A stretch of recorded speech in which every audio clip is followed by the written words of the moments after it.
everybody. Welcome to Economics with the Honorable David M. Walker. I'm Nick Pallavito. I'll be your moderator today, and we have a very big topic to discuss.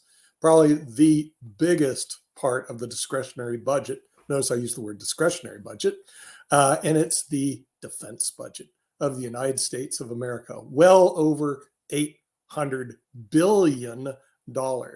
So with that, we brought in our esteemed panelists to discuss this $800 billion budget issue. And first of all, we're going to bring in a member of the Mega Society, hailing from Southern California, former writer for Jimmy Kimmel Live, Rick Rosner. I'm sure you're going to have some interesting insights into this $800 billion plus budget. From the Washington, D.C. area, we have two important panelists, one who is a former military officer, colonel, and also a doctorate. He's actually on our shows a lot.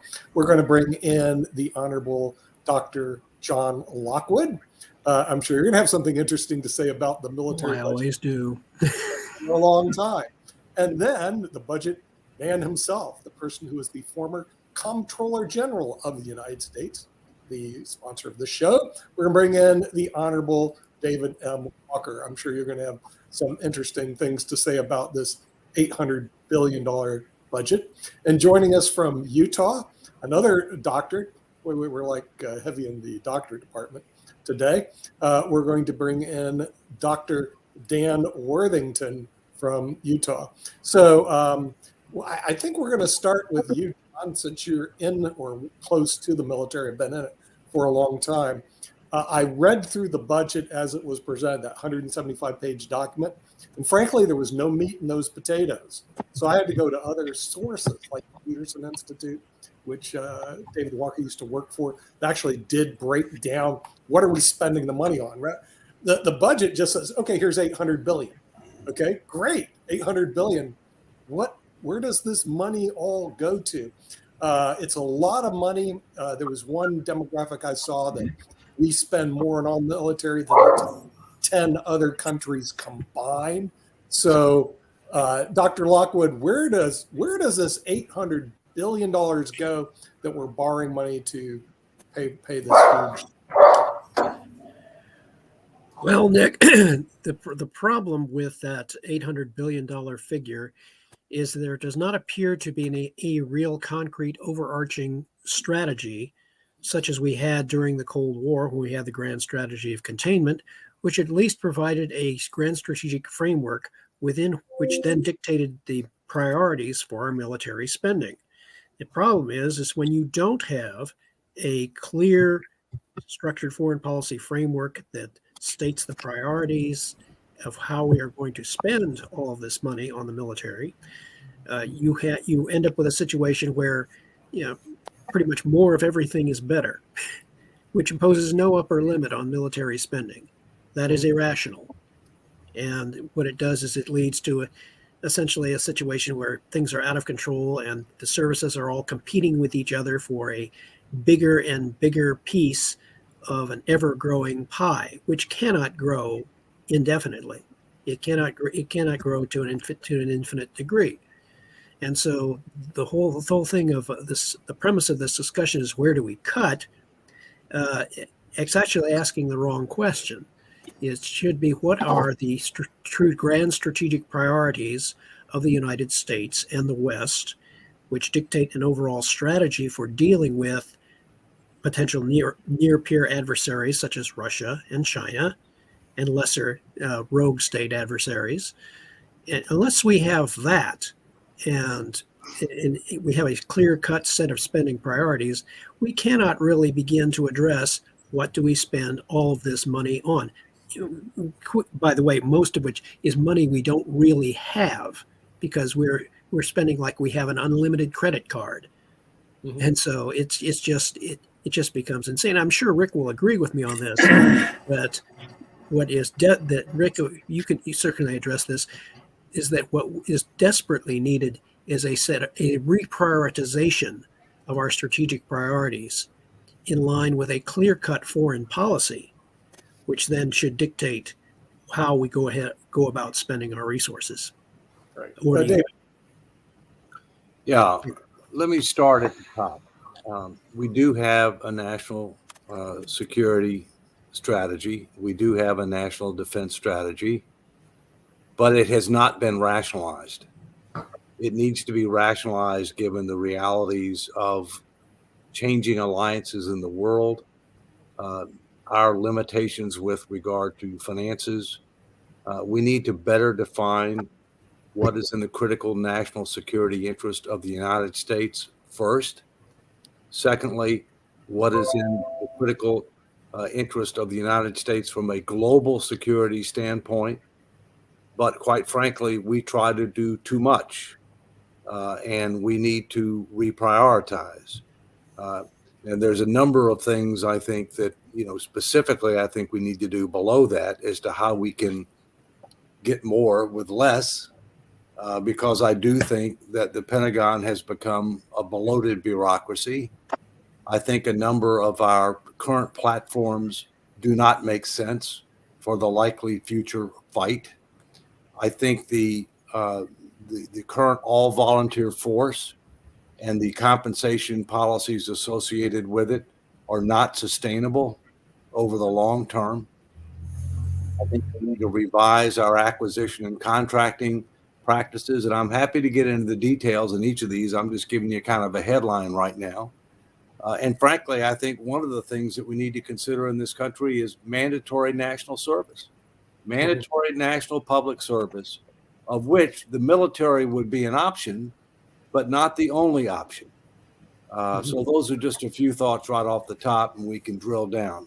But I know Rick's got his hand up. So the best way to cut the military budget is to not be at war. Right now, we're spending about 3.4% of the GDP, I think, on military. During times of war, it goes as high as 8%.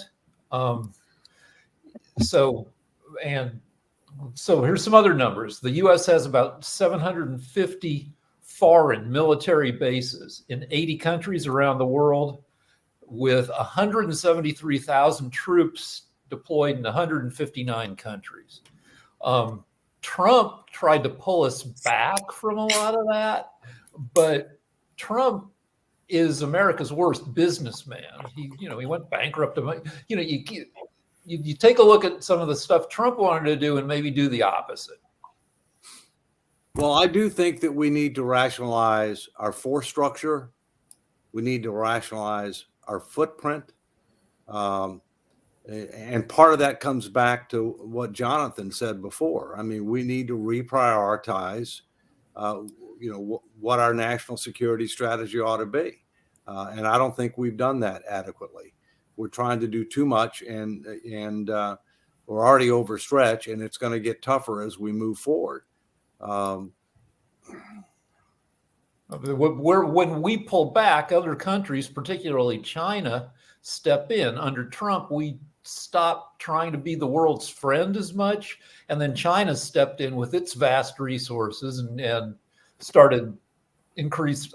I could be wrong about anything I'm saying here, but that they reached out with much more aid to other countries. Well, first, let's understand that China has a strategic plan and we don't. China has a strategic plan designed to promote their economic, diplomatic, military, and cultural capabilities. The big part of that strategic plan is the so-called Belt and Road Initiative.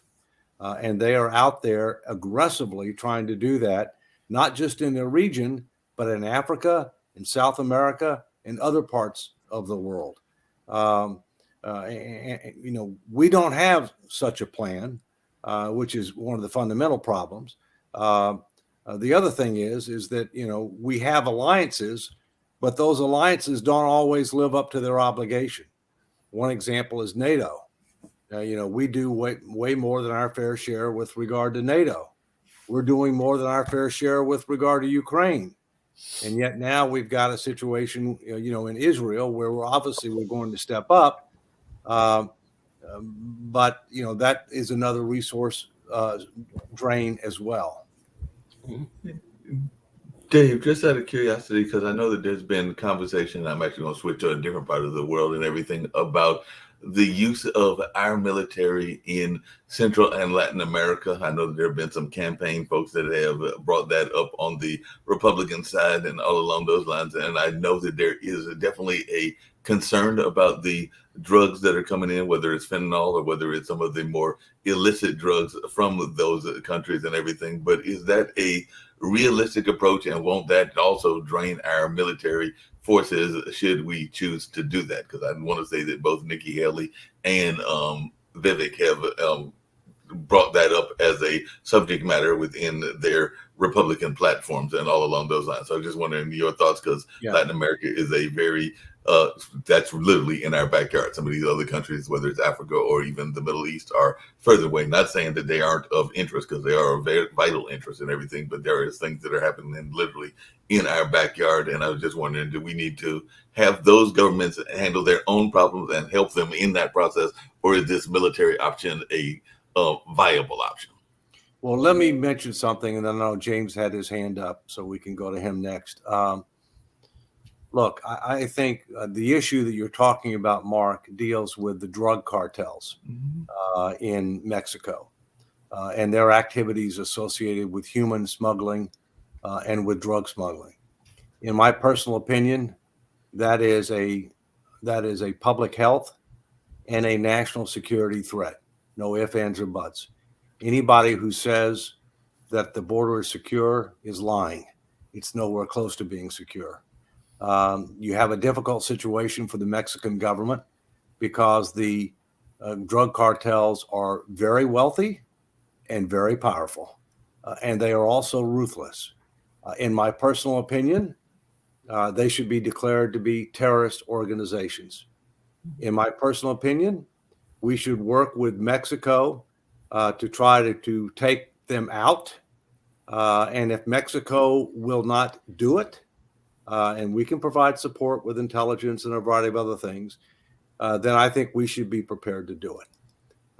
That is a clear national security and public health threat for the United States that I think is a clear and present danger.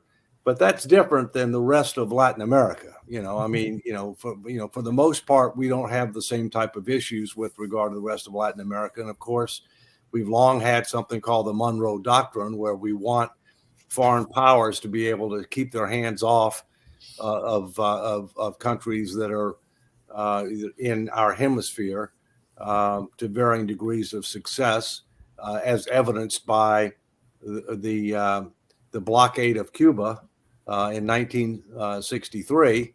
That the Russians, were where we confronted the Russians and ultimately were successful in that regard. But I know James has had his hand up for a while. So thank you, Dave.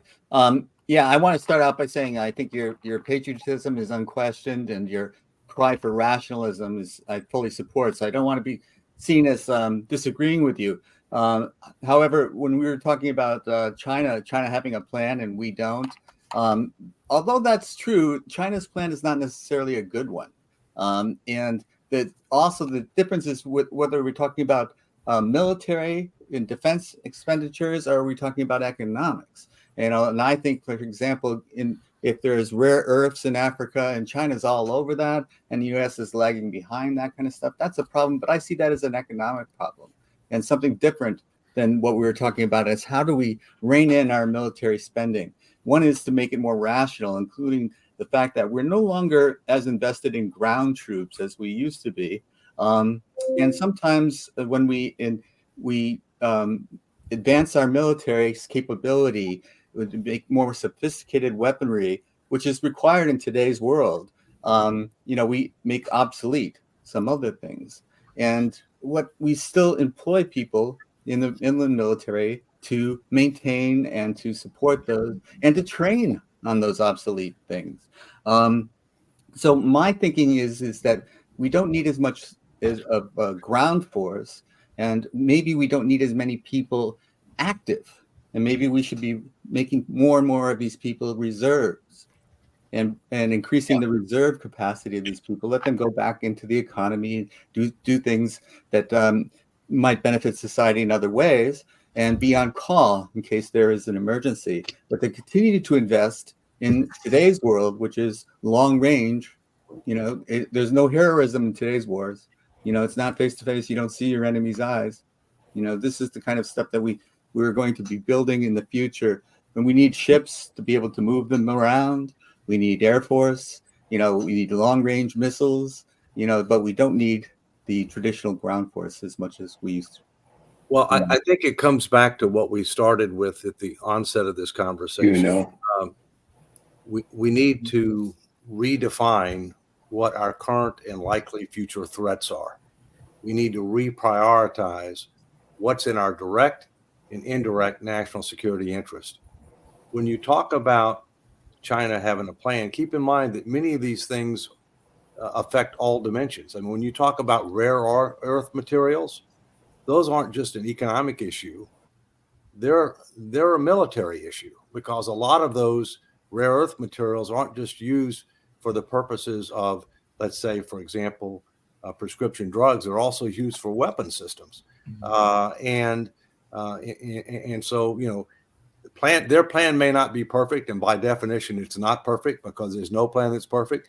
But it's better to have a plan than to be running by the seat of your pants when you consider that your plan is your annual budget, which you've only passed on time with all the appropriations bills 4 times in 72 years. Okay, so there's a degree of dysfunction here that we've got to deal with. I do think, coming back real quick, that we need to relook at our strategy. We need to look at what does that mean with regard to the type of force structure that we have, with regard to the footprint that we have, not just in the United States, but around the world. Force structure meaning both active as well as guard and reserve. Okay, we need to look at it with regard to our platforms. The truth is that more and more warfare in the future is going to be fought with unmanned vehicles. We now have total visibility of the battlefield, except for underwater. That's the only thing that you don't have total visibility.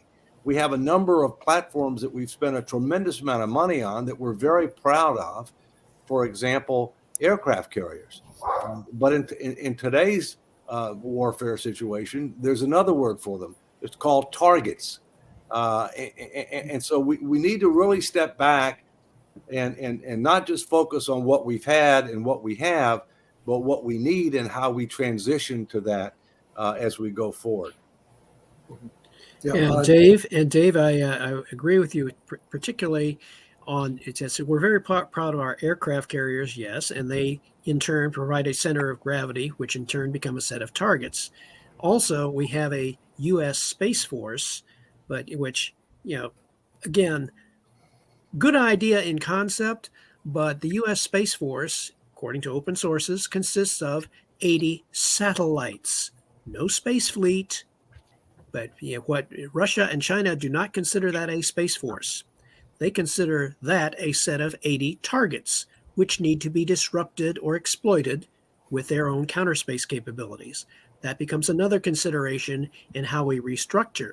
And so we have to look at, if we cut back on certain services, do we then build up the U.S. Space Force by giving it a space fleet, a manned space fleet, which could perform a number of planetary defense missions as well as national security missions for the U.S. and NATO? Where would you get the space fleet? You buy it from SpaceX, is the short answer. And you could then use that as a new source for what I would call a strategy of asymmetric response, or as the Russians would call it, strategia asymmetricheskaya reagирования. So that it becomes, if you cut back, there is an opportunity to spend not so much on other capabilities like the U.S. Space Force to create new capabilities which would better address our strategic priorities. If you're going to buy from SpaceX, you got to make sure that Elon Musk isn't crazy. Like his behavior with Twitter, Elon Musk has gotten about $5 billion in funding from the government. And he's good at space, but company needs to have rational governance. Right, Rick. Here's the thing with SpaceX. Essentially with what I'm advocating, the SpaceX has certain platforms. It has the Falcon 9, it has the Falcon Heavy, and it has the Starship. Now, the Starship, when you look at it really closely about its capabilities, where Elon Musk wants to take that Starship and send colonists to Mars on it, I'm tempted to say to Elon, are you effing crazy? Are you not going to put 100 colonists, which he advocates, on a chemically powered Starship, which would take 6 to 7 months to get to Mars, and which people looking at the capabilities of that Starship realistically say, that Starship could support a crew of 10 for a long-term basis with proper resupply. That makes the Starship really lousy for Martian colonization. But guess what? You buy those platforms and you add proper weapons, equipment, and capability to it, and it makes a great starter space fleet for the U.S. Space Force, capable of performing multiple missions in low Earth orbit and on the moon. Agreed. So- Toby's had his hands up. Go ahead. You're on mute, Toby. You're on mute. Toby, Muted. Just to point out, the Space Force became a joke on Netflix for this reason itself. yeah. It is not really plausible and it's not really a legitimate idea. The reason that SpaceX actually tries to distance its name from Elon is because of his antics and how poorly he has treated Twitter, and people have actually come to know that Elon really hasn't created anything. He's just bought stuff and talked about it. So Elon isn't the greatest idea, or even with Tesla. Tesla's stock dropped when Elon's voice became louder and louder. So Space Force, that is a poor investment because war in itself is changing. That's where AI is coming into play. That's where all this other technology is coming into play. And I think, David, you are spot on with talking about our strategic changes, is because we have to look at the evolution of war and the evolution of technology and not focus on these idealistic, we need more tanks. Well, what about the electronics that can be hacked within that tank? You can use an AI bot to just take over that. What about, you're talking about Space Force, and that can all be done. I mean, somebody sitting at home can actually hack into one of the channels and find out what the camera capabilities of a satellite is. So all that stuff, that's where the whole technological and the evolution of war is. And I think, David, again, looking at where our money is spent, and honestly thinking about historically, when we go into war, what we end up doing is we go in, we blow up stuff and leave, and not think about the humanitarian aid and all that vacuum that happens. What Rick had brought up is that, yes, when we leave, other countries come in. And that's what happened in Iraq. That's what happened in Iran. That's what happened in Afghanistan. All the places that we go in and leave out of, we don't drop in and keep that humanitarian aid. We don't keep that force there to make sure that certain groups don't come into play. Well, honestly, I think it was Fareed Zakaria did a great piece on Sunday talking about how this vacuum was created by ourselves when we came in and did that in the Middle East. Well, let's talk a little bit about Iraq, Afghanistan, and some other ventures. Afghanistan, we were justified in going in to try to neutralize Al-Qaeda and to try to topple the Taliban, who was supporting Al-Qaeda. We should have been out of Afghanistan a long time ago, and we should have done it the right way. We also don't do a very good job of learning from history and learning from others. Afghanistan has been a problem for a number of major powers over time. It was even a problem for Genghis Khan. It was a problem for the British. It was a problem for the Russians. Quite frankly, who the hell do we think we are to be able to go into Afghanistan, which is basically a bunch of tribes? It is not a cohesive country, and think that we're going to convert it to a modern democracy. It was totally ridiculous. Let's transition to Iraq. Our son fought in Iraq as a Marine Corps officer. Unfortunately, he's fine, mentally and physically. but we went into Iraq under false pretenses. We went into Iraq saying that they were allied with Al Qaeda and that they were harboring lots of weapons of mass destruction. It turns out that neither was true. And yet one of our objectives was to topple the government. I'm talking about a legitimate government, not a good government, but a legitimate government, unlike the Taliban. Okay. And yet we didn't declare a war. So the purpose was to topple the government and to defeat a country, and yet we didn't declare a war, and we eliminated a bad guy, Saddam Hussein, no question. There's a lot of bad people in the world, but we eliminated one of them. But when we did that, we left a vacuum, because Saddam Hussein, as bad as he was a check and balance on Iran.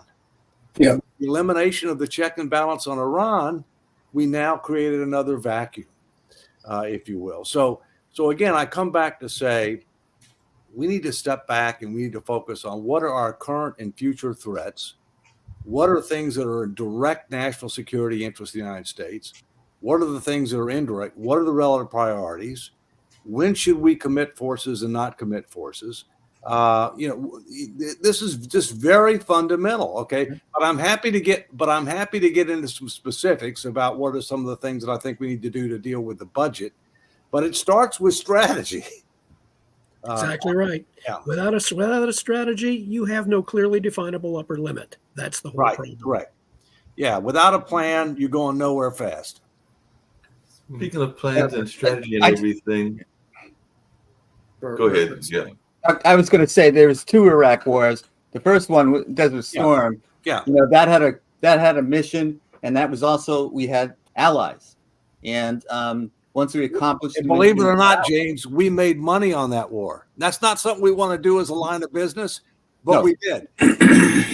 And so it's not just outright failure, but yes, we were lied to. I think Dick Cheney, the second Bush president's ear was just turned by people that were telling him what they wanted him to believe, and he ended up believing it and then presenting it to the public. I think Colin Powell, who's a hero, was lied to and then got on camera and lied, and I think his career was forever ruined because he was an epitome of honesty in the military leadership, and now people couldn't trust him after that. So, we had these examples, but there was also The Ugly American was written back in the 50s when we were in Southeast Asia, and we didn't understand the cultures that we were in, and we made a mess of things. So, we went into Afghanistan. Of course, that was crazy to think that we can nation build there. We armed and trained the Afghan army for 20 years. And as soon as we got out, they laid down their arms and let the Taliban walk in. And if they were like the Ukraine fighters and stood up to them, they wouldn't have gotten an inch closer. But they weren't, because the Taliban were the Afghans.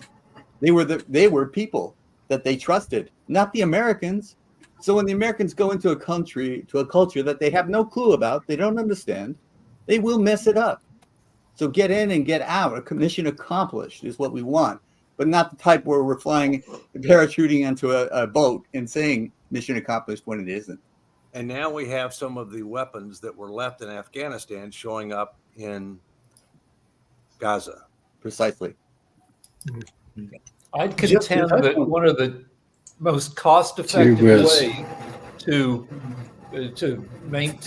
maintain an effective military strength is technological superiority. Anybody who reads science fiction or anybody really knows that a lot of the future conflicts are going to be fought by those crazy mechanical dogs that come out of Boston Dynamics and other kinds of robots. Drones are way cheaper than full-on fighter jets. And technological superiority also means building the knowledge and expertise pipeline by pushing education the way we did in the 60s and 70s. And I think one of the big things that Jim had typed, honestly, was it Jim? Yeah, I think it was Jim. Yeah, typed how everything is intertwined. I mean, it is very true. Yeah, education, Rick, needs to be pushed more because, I mean, there's just, if you want to hit that Space Force, you have to be able to build those actual ships to be able to get there. That all starts with technology. NASA's been cut. NASA's the one that really created a lot of this stuff that we're utilizing, but we're cutting out NASA.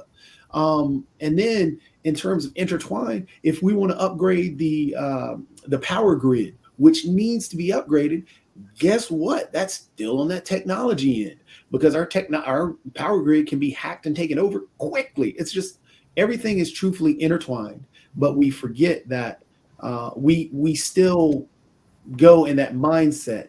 And I mean that the old war is what it is. Military might is all it is. I mean, on a chessboard, you can outthink somebody with less pieces.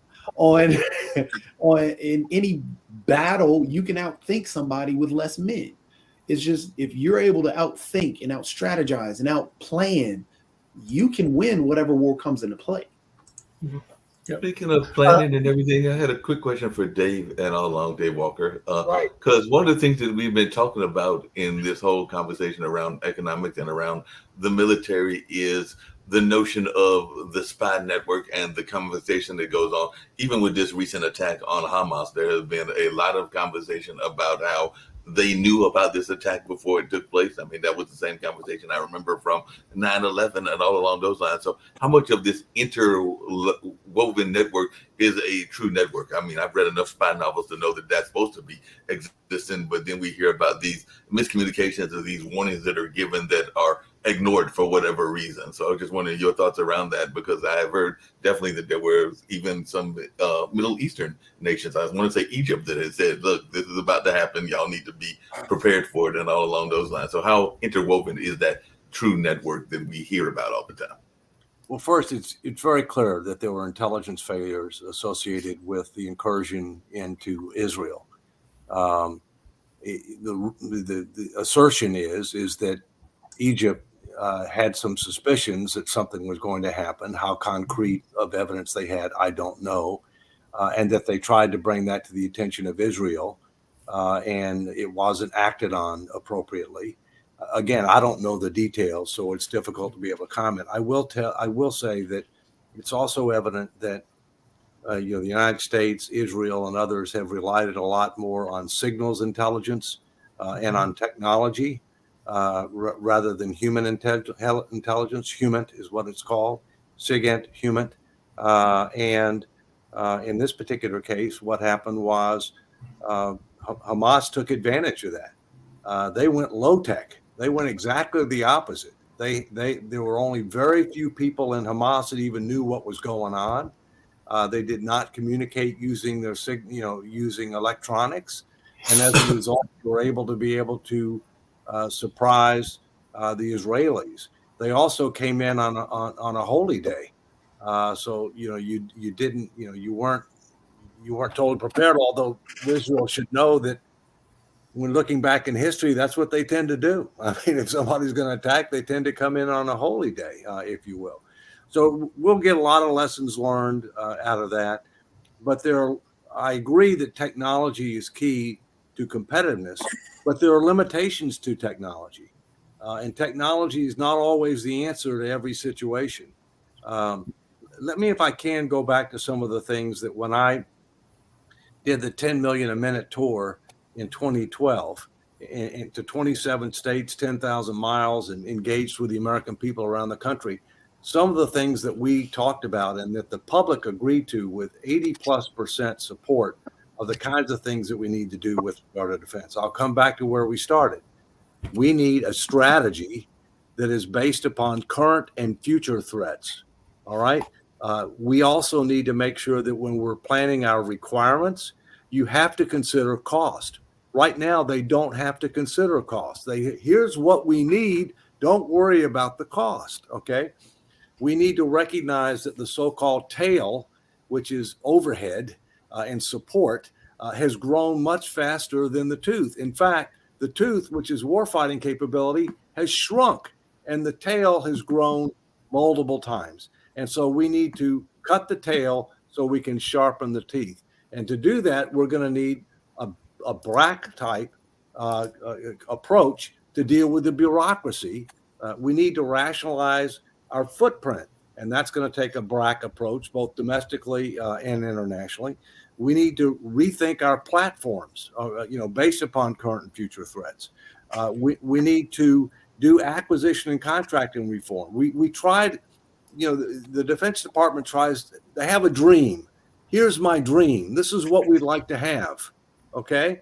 But it's not necessarily based upon current and future threats. It's not necessarily affordable and sustainable. They keep on changing the requirements, which means it's going to take longer, cost more. So we need to nail down the requirements, make sure that we can afford the requirements. We need to have our contracts, whereas if you don't perform on time, on budget, with appropriate performance, you don't get any bonuses. We're giving bonuses to people that are late, over budget, and don't perform what we've asked them to do. And in many cases, you're looking essentially at a trend towards firm fixed cost contracts, which would be or either shared or either sharing in the risk much more than we do right now. Okay. Right. If I may comment just on one aspect of where I agree with you and a number of other people that technology is the key, because based on my analysis of the Russian view of U.S. strategy over the past several decades, the one thing I have discovered is that the thing that the Russians leadership fears more than anything else, even though they won't come out and admit it directly, is that they fear the potential of U.S. technology to neutralize the one thing that makes Russia a great power in its own perception, nuclear, and that is its nuclear missile arsenal. Right. They have been fearful of the potential of U.S. technology ever since the mid-1980s with the declaration of the Strategic Defense Initiative. And when the U.S. deployed the Patriot system, for heaven's sake, they were fearful of the potential of Patriot as early as 1985. And now, several decades later, when we see the performance of Patriot in the Russia-Ukraine war, where the Patriot has a near 100% interception rate, this foreshadows the potential of ballistic missile defense in a national global ballistic missile defense system, which I advocate regularly on Sasha's show, that the U.S. should join together with NATO in order to neutralize future Russian threats and, by extension, Chinese threats, Iranian threats, North Korean threats, devise a global ballistic missile defense system that can neutralize the nuclear arsenals and render, in the words of the late President Ronald Reagan, render nuclear weapons impotent and obsolete. That is a concrete goal. Because, as I've also discovered, the more that you introduce ballistic missile defense into the strategic equation, the more you increase uncertainty in the minds of your opponents as to how successful a potential use of nuclear weapons will be. A potential attacker, in the face of a robust ballistic missile defense system, does not know how many of his missiles will get through. He does not know which ones will get through. What the aggressor does know, such as Russia, is that if his nuclear strike should fail in its objective, that he would be subjected to a massive nuclear counterstrike by U.S. and NATO nuclear forces. Yeah. So this is why I would advocate, this is one of the cores of my strategy of asymmetric response. That is the framework. You look for ways in which you can neutralize specific items of power that are of importance to your opponent. Then once Rick, in agreement with what you would do, once you have neutralized certain aspects, then you can afford to safely cut back on the more offensive portions of or outdated portions of your military arsenal and achieve savings and cost effectiveness that way. But the key is to know what the perception of your opponent is and what they value and what they rely upon as the potential source of leverage for their use of military forces. I think it's realistic. Let me just comment real quick. I think it's realistic to do something with regard to strategic nuclear weapons along the lines of what you're talking about. I would argue to a great extent they're not viable now because of mutually assured destruction. Okay. The real challenge is going to be tactical nuclear weapons. And in particular, that's an issue I think that could arise in Ukraine in certain circumstances. But go ahead. Others had their hands up. in the mid to long term, you're going to have to come up with more efficient ways to get stuff into orbit. The most expensive part of building a platform in space is the cost of launching stuff off the Earth. So in the next 100 years, we're going to need to build a space elevator where you lift stuff up, or maybe an equatorial launch ramp, which lowers the cost.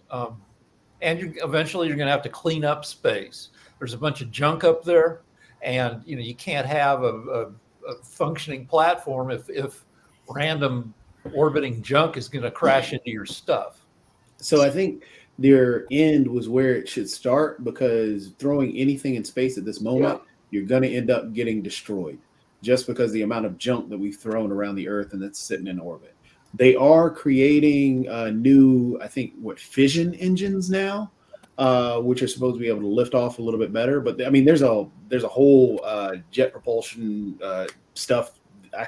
I do a lot of Star Talk stuff, which is really cool because they talk about a bunch of different things. But either way, but yeah, the big thing. I mean, it sounds like you're talking about putting an Iron Dome, similar to the way Israel has over Hamas.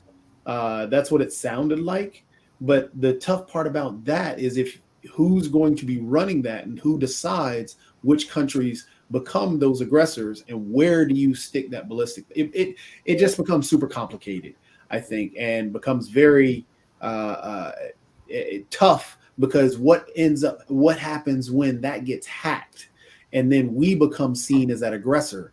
Because again, AI is coming, and within the next 5 years, you don't know who's going to be controlling that AI. And if an aggressor has that AI and is able to actually create that bot that actually takes over whatever you put up there, and you don't have the technological base or the coding backing to be able to protect that, it's useless. So a lot of the technology and the education portion, I always lean back to that, because again, seeing the advent of AI and how fast it's come, because if you take historically speaking again, the horse and buggy was replaced by the car. The horse and buggy used to be there for thousands of years, but the car is now being replaced. I mean, the way the car is being replaced and evolved over the past, we won't even say 100 years, because, Ford created the first car back in 1902. So therefore you're looking at over, less than 100 years, we've already hit EV vehicles and jets and everything else that have taken off the planet. So the evolution of everything is moving at a rapid pace. Yeah. And now with AI coming into play, I think going back to what Jonathan said. This is Steve Rao. Absolutely. I just was listening today. I always love to listen to Dave Walker, but I recently was at a DOT conference last week on advanced mobility, all talking about drones and maritime technologies. And we often think of transit and transportation with roads, but there's a lot of innovation occurring in the space. I think it's important for us to factor in how that figures into our defense systems, how this figures into wars. I think that I know Dave Walker has written a book called, Will America Be a Superpower? But I think the one thing I will say is that I think today we become a dysfunctional superpower. I mean, we don't have a Speaker of the House. We're in the middle of 2 wars. I think our foreign policy is a little bit, people are very confused right now what this is all going to mean. And in Raleigh, just yesterday, there was huge protests, peaceful protests from the Palestinian community. So, I find that to be kind of, I have to treat it with kid gloves as a political leader as well, because we want to also know that, there's innocent civilians from Palestine dying. And this war, this dispute's been going on since World War I. And it's surfaced again. And I think that it's just a really tough situation. And hopefully we can, but we can't even fund a war now because we don't have a speaker. Yeah. We don't have a Congress. There's no question that we're dysfunctional now, and our current situation is an embarrassment, quite frankly. And I think it's primarily the Republicans, but not exclusively. I think the Democrats could have helped. They didn't, and they didn't. Right? So it's just just another example of partisanship on both sides. But let me mention one thing. I think what Jonathan was talking about with regard to some type of defensive mechanism, the most effective way to deal with that is either from space or to forward deploy those to the countries that you're close to, the countries you're concerned about potentially using their weapons, rather than trying to decentralize and deploy them all around the world. Yeah, that is correct, David. Right. Essentially, with a global ballistic missile defense system, which would be operated essentially by the U.S. and its NATO allies, what you are doing is you are using that to selectively protect certain priority targets and be able to prevent countries like Russia or Iran, for that matter, China. or China, yes, for those with nuclear arsenals who are attempting to use their nuclear arsenals as their means of political leverage to be able to use their military power more effectively. Once you neutralize the nuclear arsenals, you have removed a major component asymmetrically. It's a no-kill strategy. That's the beautiful part of it. So, Ballistic missile defense systems do not kill anyone. They destroy leverage. I don't think we can negotiate with Russia right now, but in the past, arms reduction has been pretty effective, where the U.S. Soviet Union reduced the number of deployable nukes from many thousands, like 6,000, to, it's hard to get solid numbers, but maybe 1,600 apiece today, which is still way too many. Yeah, you can still ruin your day. Right, but if someday a non-crazy person is running Russia, we can negotiate with that person and reduce the number further. So the issue, I think this becomes a geopolitical issue where people, so for example, what's happening in Israel, and how you have you have a lot of the Arab nations upset at the way Israel is handling the Palestinian individuals. So because they're seeing them being ethnically cleansed, and they're seeing them being moved out of where they are. There's also the UN I think it was the UN or somebody had pointed out that telling 1.1 million people to move is tantamount to a war crime. So having one centralized unit handling the global defense of this one area, sure, you can say, oh, well, the U.S. and its UN allies, but does that create more hatred towards the U.S. being seen as the military or the arbiter of what's right and wrong in the world, rather than actually doing, like Rick said, being able to negotiate one-on-one? I understand That's the way it's always going to be, Toby. That's the way it's always going to be.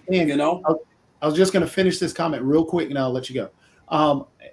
Because currently, the negotiations where we were able to do the reduction, yes, it helped. When we actually had the Iran deal in there, it helped some. So the personal negotiations there. But would we then be seen as, hey, we're holding a gun to you to accept our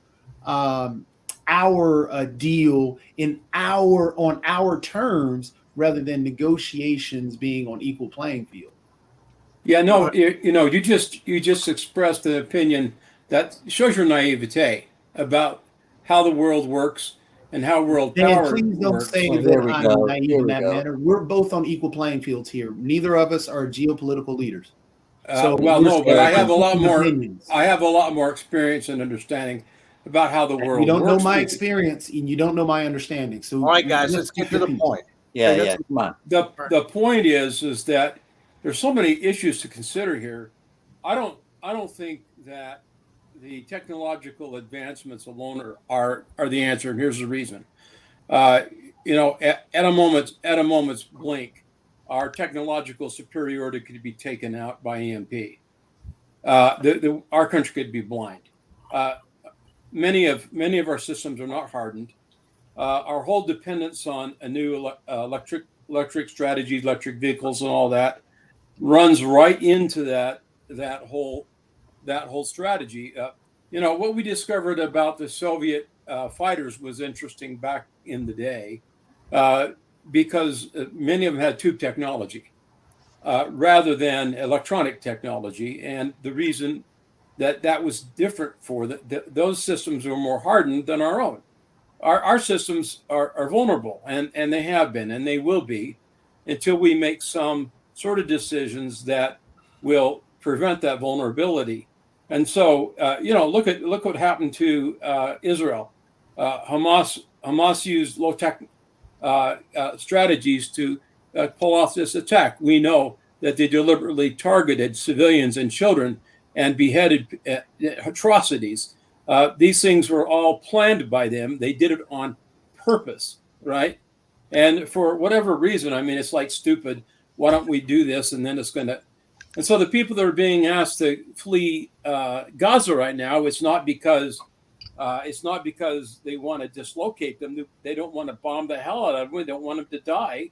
And when they go in to destroy Hamas, which deserves to be destroyed, they've declared war on an independent country. They deserve to have to pay the price of having declared that war.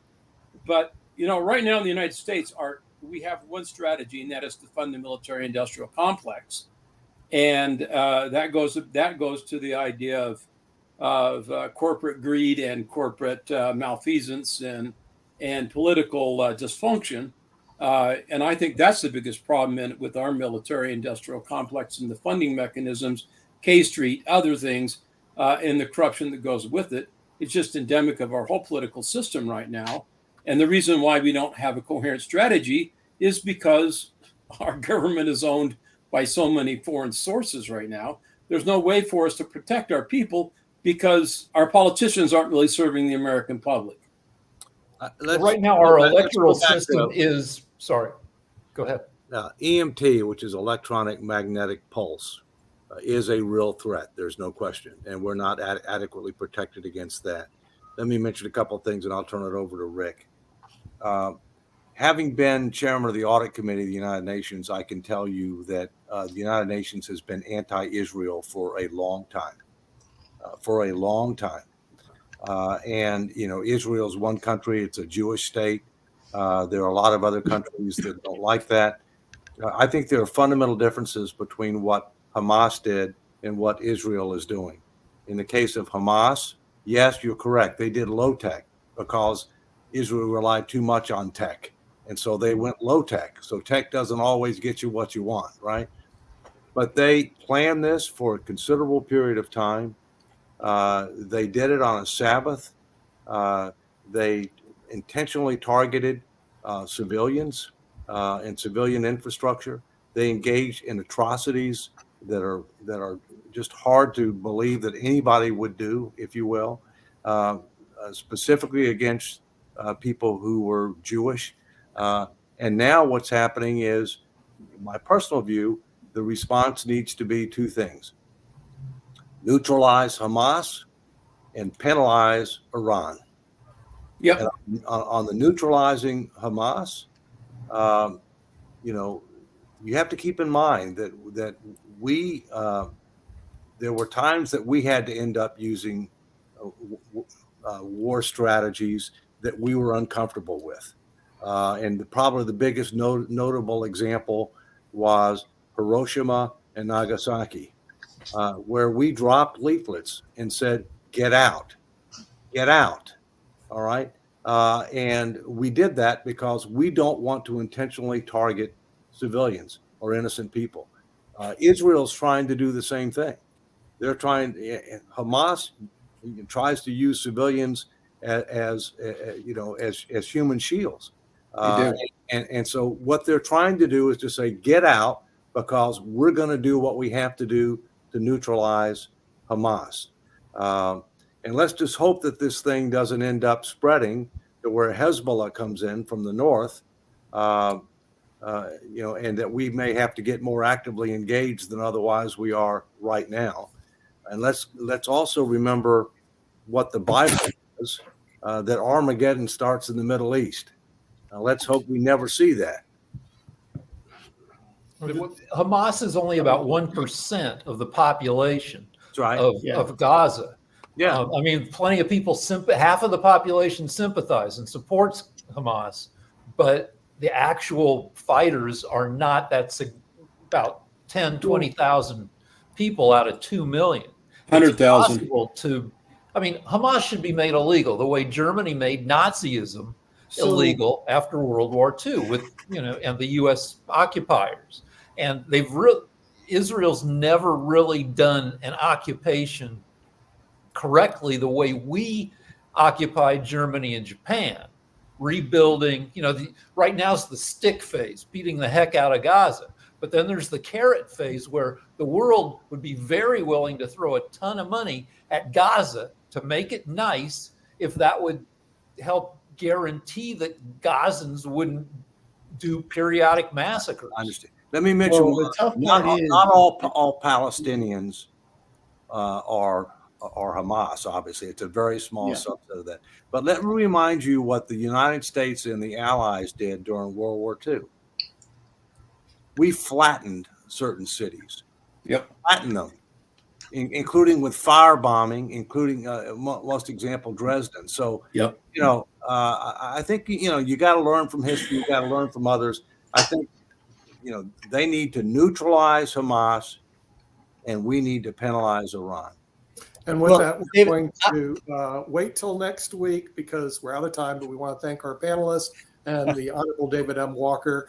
Our discussion on the economic budget of the Defense Department, of course, moving into the wars in Israel or conflicts in Israel and Ukraine. We'll see you next week on economics. Till then, have a good week. Take care.